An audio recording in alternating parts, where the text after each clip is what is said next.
যখন Russell's viper জ্বরে আক্রান্ত সারা দেশ, তখন শরীয়তপুরে ইব্রাহিম নামের এক যুবক রাসেলস ভাইপারকে নিয়ে রীতিমতো ছেলে খেলায় মেতে উঠেছিল। পরিণতিতে রাসেলস ভাইপারের ছোবল খেয়ে সে এখন হাসপাতালে ভর্তি। রাসেলস ভাইপারকে লাথি মারতে গিয়ে ইব্রাহিম নামে এক মাহিন্দ্র চালক সাপের ছোবল খেয়ে হাসপাতালে ভর্তি হয়েছে। বর্তমানে সে সদর হাসপাতালে চিকিৎসা নিচ্ছে। 40 বছর বয়সী ইব্রাহিম চাঁপাইনবাবগঞ্জ জেলা থেকে শরীয়তপুরের নড়িয়ায় কাজের উদ্দেশ্যে এসেছিল।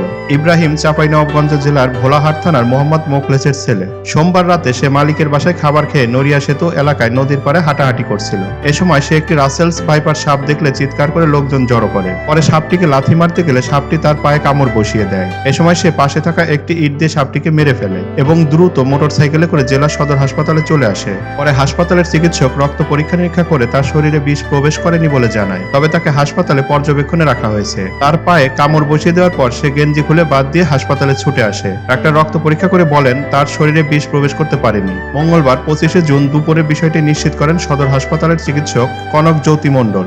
মোবাইলে ধারণ করা ছবি দেখে চিকিৎসক নিশ্চিত হন যে সাপটি রাসেল ভাইপার। তবে সাপের বিষয়ে এমনটি করা কখনোই উচিত নয়। এরকম গুরুত্বপূর্ণ তথ্য জানতে প্লিজ আমার চ্যানেলটিকে সাবস্ক্রাইব করুন এবং পাশে থাকা বেল আইকনটিতে প্রেস করুন। ভিডিও ভালো লাগলে লাইক করুন, অন্যকে জানাতে শেয়ার করুন এবং আপনার মূল্যবান মতামত জানাতে কমেন্ট করুন।